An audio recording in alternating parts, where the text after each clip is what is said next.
Happy Pongal. So காத்தால எழுந்தாச்சு, வீடை பெருக்கி தொடச்சி, வாசல் தொடச்சி, கோலம் போட்டு எல்லாம் ஆச்சு. பால் வந்தாச்சு, காஃபி போட்டு குடித்தாச்சு. ஸோ பேசிக் ப்ரிப்ரேஷன் ஆகிடுது. Hi all, welcome to Vijayamala சக்கரவர்த்தி சேனல். ஸோ இன்றைக்கி பொங்கல் பண்டிகை, சங்கராந்தி. ஸோ எல்லாருக்கும் சங்கராந்தி விஷஸ், பொங்கல் வாழ்த்துக்கள். ஸோ பெருமாளுக்கு எல்லா அலங்காரங்கள்லாம் ஆகிடுத்து. இப்போ நம்ம பானையெல்லாம் ரெடி பண்ணிக்கலாம். ஸோ தட் அடுத்தாப்பில் நம்ம பானை வைக்கிறதுக்கு கரெக்டாக இருக்கும். Hi all. ஸோ இன்றைக்கி எல்லாருக்கும் பொங்கல் நல்வாழ்த்துக்கள். ஸோ இன்றைக்கு உண்டான தலிகை என்ன பண்ண போகிறோம் அப்படின்றத வாங்க கிச்சனுக்குள்ளே போய் பார்க்கலாம். பெருமாளுக்கு அலங்காரங்கள்லாம் ஆயிடுத்து. இதுக்கு மேலே நம்ம பானை வச்சு பொங்கல் ரெடி பண்ணி பெருமாளுக்கு அம்சம் பண்ணணும். வாங்க கிச்சனுக்குள்ளே போய் பார்க்கலாம். இந்த மாதிரி ஒரு கயிறில் நம்ம மஞ்சளையும் கரும்பும் கட்டணும். இந்த கை பிரச்சனையினால் கரும்பெல்லாம் என்னால் உடச்சி பண்ண முடியல. மஞ்சள் கட்டியிருக்கேன். ஸோ நம்ம எந்த வெங்கல பானையில், நம்ம வெங்கல பானையோ குக்கரோ அவங்கவுங்க சௌரியத்துக்கு தகுந்தாப்புல இந்த மஞ்சள் ஃபஸ்ட்டு கட்டிடணும். நம்ம அதுக்கப்புறமா இதுக்கு நம்ம திருமண் ஸ்டிச்சர் நல்லா இடணும். இந்த மாதிரி அழகாக இப்படி வச்சு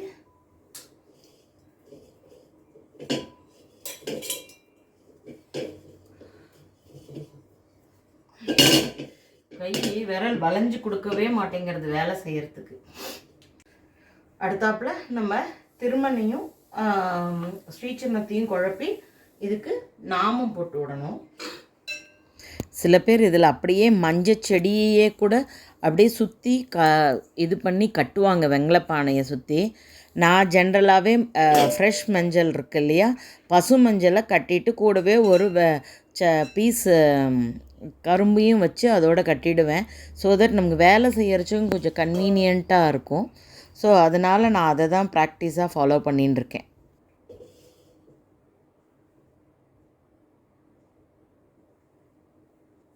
ஸோ திருமணம் இட்டதுக்கப்புறமா ஸ்ரீசரணத்தை நடுவில் இட்டுட்டோம் அப்படின்னாக்கா சரியாயிடும். ஸோ இந்த மாதிரி 2 பானைக்கு போட்டு நம்ம எடுத்துக்கலாம். ஸோ அடுப்பில் பானை வச்சாச்சு, ஜலம் வச்சுருக்கேன். இது வெந்நீர் கொதிக்க ஆரம்பித்ததுக்கப்புறமா அரிசி பருப்பை கலந்து அதில் நம்ம போட்டுட்டோன்னா சாதமும் பருப்பும் வெந்துன்ட்ருக்கும். ஸோ அடுப்பில் வெங்கல பானையை வச்சாச்சு. இப்போ ஜலம் குத்திருக்கேன். அது கொஞ்சம் சுட்டதுக்கப்புறமா அரிசி பருப்பை கலைஞ்சி நம்ம ஜலத்தோடு சேர்த்துட்டோம் அப்படின்னாக்கா பருப்பு சாதமும் வெந்துன்னு நம்ம ஒரு பானையில் வெண்பொங்கலும் இன்னொரு பானையிலையும் சர்க்கரை பொங்கலும் ரெடி பண்ணிடலாம். தண்ணி சுட ஆரம்பிச்செடுத்து நம்ம அரிசி பருப்பை இதில் போட்டுடலாம்.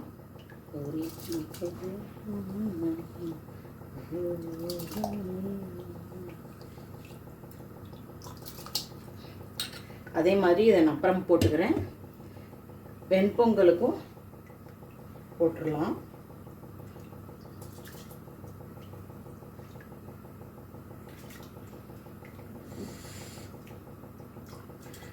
கையில் ரொம்ப நேரம் ஹோல்ட் பண்ணால் வலிக்கிறது. அப்பா இதை நான் இப்போ இருக்கிற அரிசியெல்லாம் அதில் போட்டுட்டு கரண்டியும் போட்டுட்டு நல்லா கொதித்து சாதம் பருப்பு எல்லாம் வேகிற வரைக்கும் நம்ம வெயிட் பண்ணலாம்.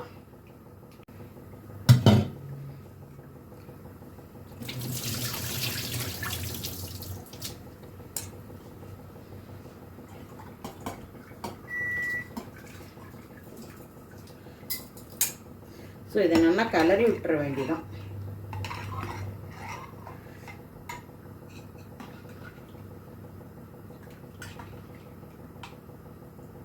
ஃபஸ்ட்டு அரிசி பருப்பெல்லாம் வேகட்டும்.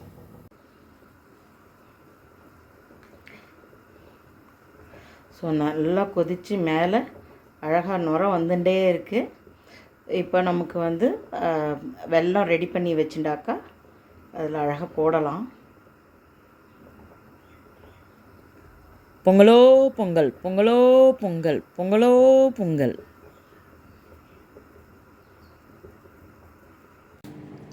பொங்கல் ரெடி ஆகிட்டே இருக்குது. ஸோ அப்பா குளிச்சுட்டு வந்துட்டார். ஸோ அவர் திருமணம் இட்டுண்டு அவர் இதெல்லாம் பண்ணிட்டு ஃபஸ்ட்டு கொஞ்ச நேரம் இப்போ பொங்கல் ரெடி ஆகிறதுக்கு முன்னாடி ஃபஸ்ட்டு பெருமாள் சேவிச்சுட்டு ஹாலில் போய் உட்காந்துருவார். நான் எல்லாம் ரெடி ஆனதுக்கப்புறம் கடைசியாக வந்து பெருமாளுக்கு நெய்வேத்தியம் அதெல்லாம் ஆரம்பித்து பண்ணுவார். சக்கரை பொங்கலுக்கு உண்டான சாதம் ஆல்மோஸ்ட்டு நன்னா வெந்துருத்து. இப்போ நம்ம கரைச்சி வச்ச வெல்லத்தை ஆட் பண்ணிக்கலாம்.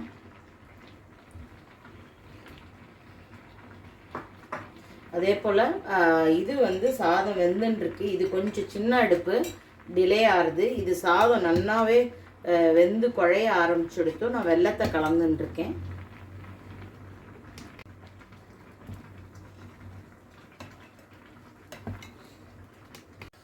வெல்லம் போட்டுட்டோன்னா நம்ம அப்பப்போ அடியில் கிளறி விட்டுட்டே இருக்கணும். காரணம் என்னென்னா வெல்லம் போட்ட கையோட அடியில் அடி பிடிக்க ஆரம்பிச்சிடும். ஸோ கேர்ஃபுல்லாக நம்ம கிளறிண்டே இருந்தோன்னா தான் அடி பிடிக்காமல் இருக்கும்.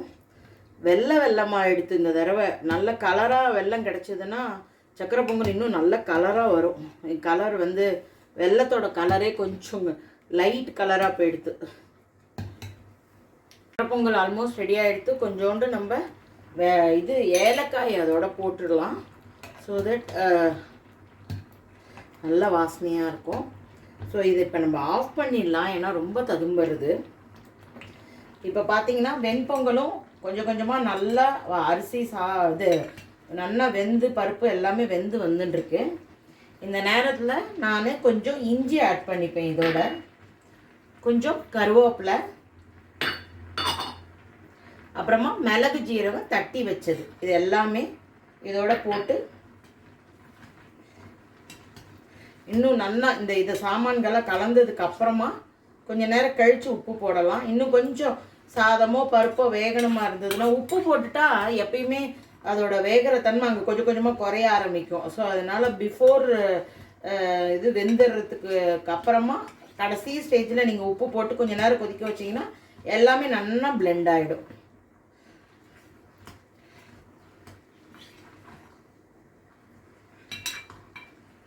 ஸோ நான் இதில் இப்போ நெய் குத்தினேன்.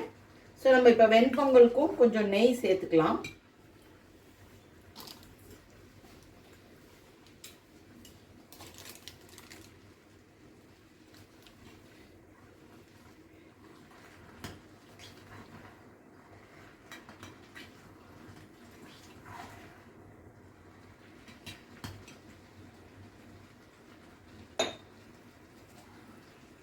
இப்போ இதுக்குண்டான உப்பை போட்டுடலாம்.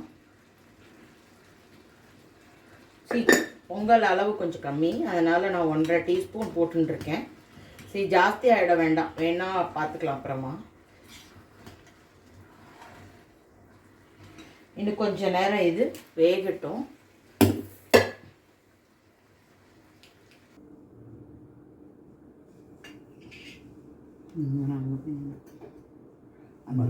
இல்லை ஃப்ரிட்ஜுக்கிட்ட அந்த பக்கம்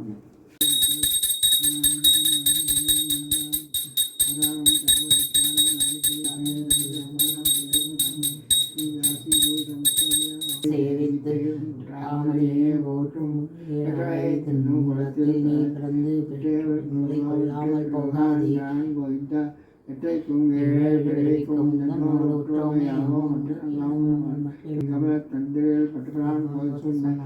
தமிழ் மாலை 30 தப்பாமே மல்வரை ஓர் செங்கல் திருமுகத்து திருமாலா அடைந்த மாதனை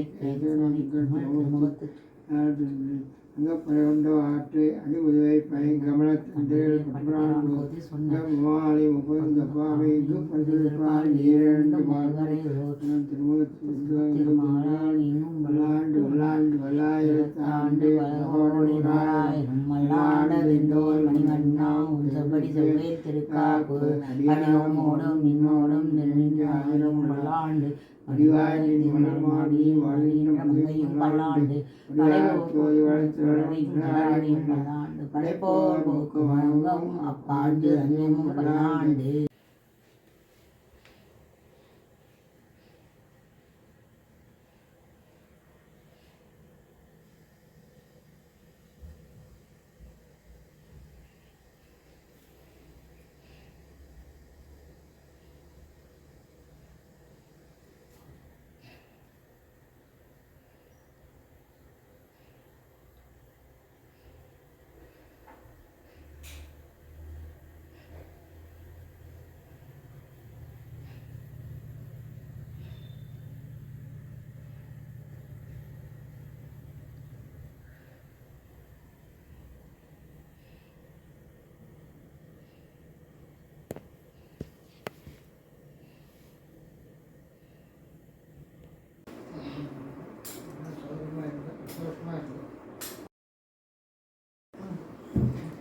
பண்ணும்பொழுது Hope you are all enjoying my video. So thank you for watching. Bye bye all.